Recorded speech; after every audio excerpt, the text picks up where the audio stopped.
경제를 보다 쉽게. 안녕하세요 여러분, KRB 경제연구소의 붕입니다. 오늘은 2024년 3월 말 기준 국내은행 부실채권 현황을 알아보도록 하겠습니다. 부실채권 현황은 금융감독원이 부실채권 규모 및 비율 추이를 분기별로 집계하여 발표합니다. 2024년 1분기 현황이 2024년 5월 30일에 집계되어 발표되었기에 이번 영상에서 알아보는 것입니다. 아무쪼록 시청하시는 여러분께 여러가지 도움이 되었으면 합니다.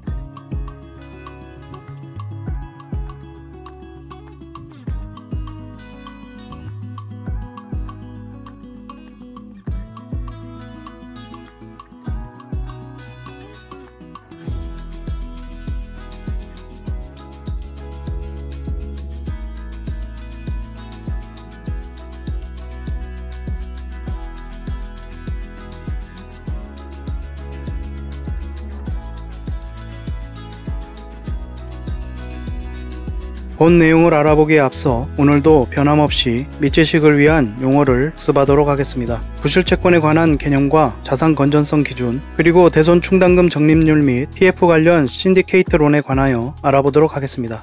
부실채권 NPL이란 논퍼포밍 론의 줄임말로, 퍼포밍 론이 여기서는 대출 회수를 뜻하고 논이란 부정이 붙어서 대출 회수를 못하는, 이행되지 못하는 대출로 부실채권을 말하는 것입니다.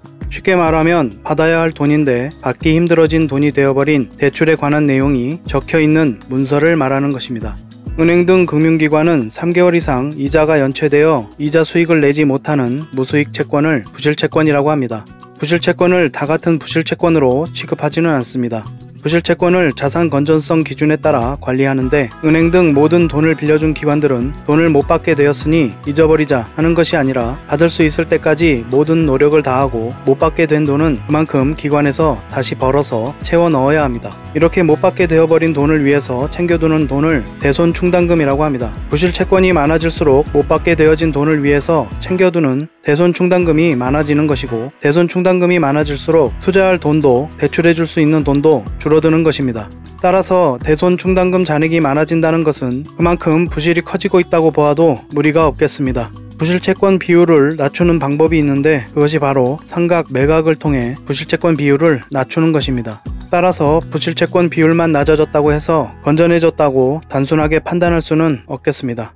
다음은 부실채권 관리를 위한 자산 건전성 기준에 관해 복습하겠습니다. 자산 건전성이라는 것은 자신의 자산을 빌려준 뒤 돌려받을 가능성을 말하는 것으로, 금융기관이라면 대출을 해준 뒤 그 대출을 회수할 가능성을 자산 건전성이라고 하고, 그 기준은 다음과 같습니다. 첫 번째로 정상은 말 그대로 아무 문제가 없는 정상 여신을 말하는 것이며, 두 번째로 요주의는 1개월 이상 3개월 미만의 연체가 있는 여신, 세 번째로 고정은 6개월 이상 연체가 되었으나 담보가 있는 여신, 네 번째로 회수 의무는 연체가 3개월 이상 12개월 미만의 담보가 없는 여신, 다섯 번째는 추정 손실로 사실상 손해가 확정된 여신을 말합니다. 이렇게 대출을 회수할 가능성을 5가지 기준으로 나눈 것이 자산 건전성 기준이라고 합니다. 부실채권은 이 자산 건전성 기준 고정 이하의 여신으로 분류된 채권을 말하는 것입니다.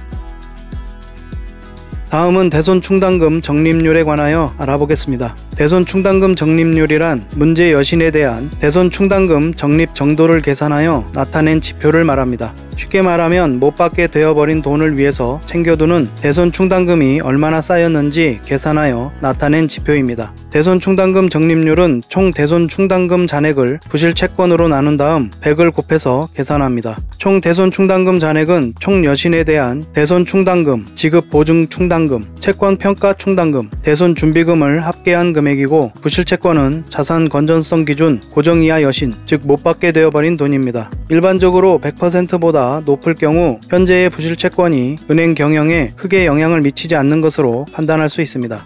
고정이하 여신 비율이 높은 경우 대손 충당금을 충분히 쌓아 놓았을 때는 문제가 발생했을 때 손실을 자체적으로 흡수할 수 있는 능력이 있는 것으로 판단할 수 있겠습니다. 올해 6월부터 신협이나 농협 등 상호금융권에서 건설업, 부동산업 등 대출을 해줄 때 대손 충당금을 지금보다 약 30% 더 쌓아야 하는 상호금융업 감독 규정이 지난 2월 의결되었습니다. 김진태 강원지사 사태가 발생하고 PF 부실 문제가 도마 위에 오르자 PF 대출 시 필요 대손 충당금 적립률 수준을 강화한 것입니다. 다음 신디케이트로는 최소 2개 이상 다수의 은행과 보험사 등 금융기관이 신디케이션 그룹, 즉 차관단을 구성해서 공통의 조건으로 일정 금액을 융자하는 일종의 집단 대출이며 기간이 긴 중장기 대출입니다. 금융 규모가 거대하여 하나의 금융기관이 감당할 수 없는 크기이거나 거액의 대출 규모에 따르는 위험을 다수의 금융기관이 나누어서 감당하게 하도록 만든 대출입니다. 대규모의 자금을 조달할 수 있고 선박, 항공기, 사회 간접 자본, 발전소 건설 등 대규모 자금이 필요할 경우 자금을 조달하기 위해 사용되며 일반적으로 대상은 국제 3대 신용평가사에서 우량한 신용등급을 획득한 기업들이 대부분이었습니다. 전통적 은행 대출 업무와 투자은행 인수 업무 기능이 혼합된 융자 형태이고 융자 기간은 5년에서 10년으로 긴 편입니다. 신디케이트로는 유로나 미국 시장과 같은 국제 시장에서 주로 이용되다가 2010년 이후 국내 금융시장에서도 활용하게 되었습니다. 이번 부동산 PF 정상화 지원책으로 진행되는 신디케이트로는 우선 1조 원 규모로 진행되며 앞으로 대출 현황 및 시장 상황 등을 고려해 5조 원까지 규모를 단계적으로 확대할 계획이라고 합니다.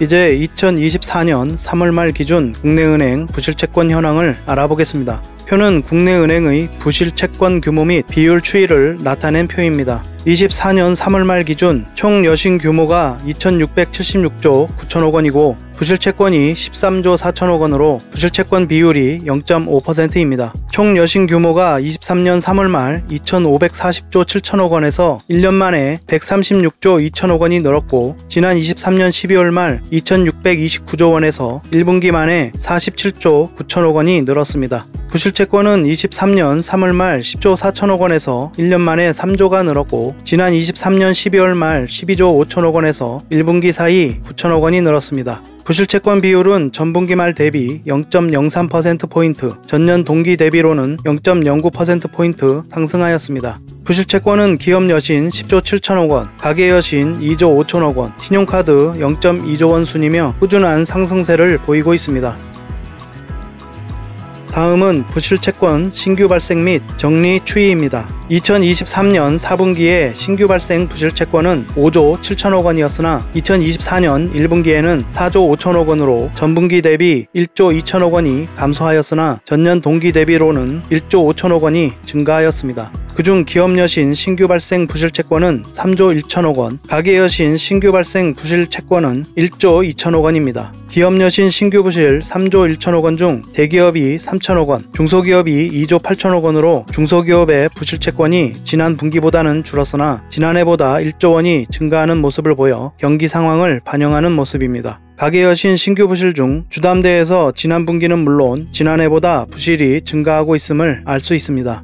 부실채권 정리 규모는 3조 5천억 원으로 전분기 대비 1조 2천억 원이 감소하였고 전년 동기 대비로는 8천억 원이 증가하였습니다. 대손상각, 손실 처리한 것이죠. 9천억 원, 매각, 팔아버린 것이 1조 4천억 원, 합하여 2조 3천억 원, 여신 정상화 4천억 원, 담보를 처분하여 여신을 회수한 것이 8천억 원입니다. 부실채권의 매각은 자산관리회사나 전문 회수기관 등의 채권을 파는 것이고 이들 회사는 이 채권을 매입하여 채권 추심을 통해 이익을 거두는 것입니다. 다음은 부문별 부실채권 비율 표를 보시겠습니다. 총 여신 비율 0.5% 중 기업 여신이 0.61%를 차지하고 있고 그중 중소법인의 부실채권 비율이 가장 높다는 것을 알 수 있으며 가계 여신 부실 비율은 0.27%로 그중 주택담보대출이 0.18%로 지난해 같은 기간 대비 0.04%포인트 늘었고 전분기 말 대비 0.02%포인트 늘었으며 신용대출 또한 지난해 같은 기간 대비 0.08%포인트 늘었고 전분기 말 대비 0.06%포인트 늘었습니다. 있습니다. 신용카드 부실채권 비율은 1.61%로 지난해 같은 기간보다 0.41%포인트 늘어났으며 전분기 말 대비 0.25%포인트 늘어났습니다. 신용카드의 부실채권 비율이 크게 증가하였습니다. 대손 충당금 잔액은 23년 3월 말 24조, 23년 6월 말 23조 8천억 원, 23년 9월 말 24조 7천억 원, 23년 12월 말 26조 7천억 원, 24년 3월 말에는 27조 2천억 원입니다. 전분기 말 대비 5천억 원이 증가하였고 지난해 같은 기간 대비 3조 2천억 원이 증가하였습니다. 대손 충당금 적립률은 23년 3월 말까지 증가하다가 부실채권이 점차 증가하면서 24년 1분기에는 203.1%가 되었습니다. 대손 충당금이 5천억 원이 증가하였는데도 대손 충당금 적립률은 23년 12월 말 214%에서 부실채권이 증가하면서 전분기 말 대비 10.9%포인트가 하락하였고 지난해 같은 기간 대비로는 26.8%포인트 하락한 것입니다. 시중은행이 지난해 같은 기간 대비 11.3%포인트 하락, 지방은행이 8.3%포인트, 특수은행이 38.3%포인트 하락하였습니다.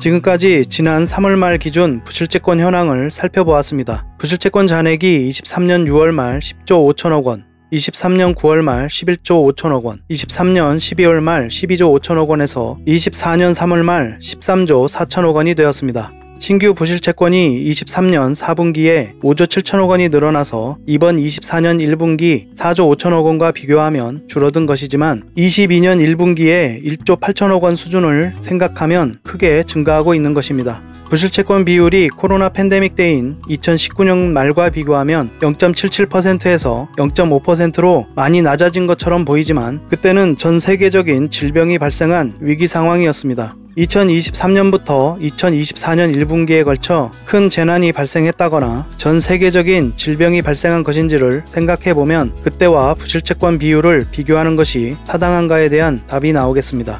대손 충당금 적립률은 크게 우려할 상황은 아니라고 판단되지만 많이 쌓은 대손 충당금은 결국 은행에는 대출을 해줄 수도 투자를 할 수도 없는 부담인 측면이 있으므로 중요한 것은 대손 충당금을 많이 쌓아야 하는 상황을 만들지 않는 것이 중요한데 지금과 같은 상황에서는 계속해서 부담이 가중될 수밖에 없을 것입니다. 부실채권 중 기업 여신, 가계 여신, 신용카드 모두가 빠짐없이 증가하고 있고 그 속도 또한 빠르게 증가하고 있습니다. 부실채권이 1년 만에 3조가 증가한 것보다 더 무서운 사실은 이것이 모두 상각 매각을 통해 부실채권을 정리하고도 증가한 것이라는 사실입니다.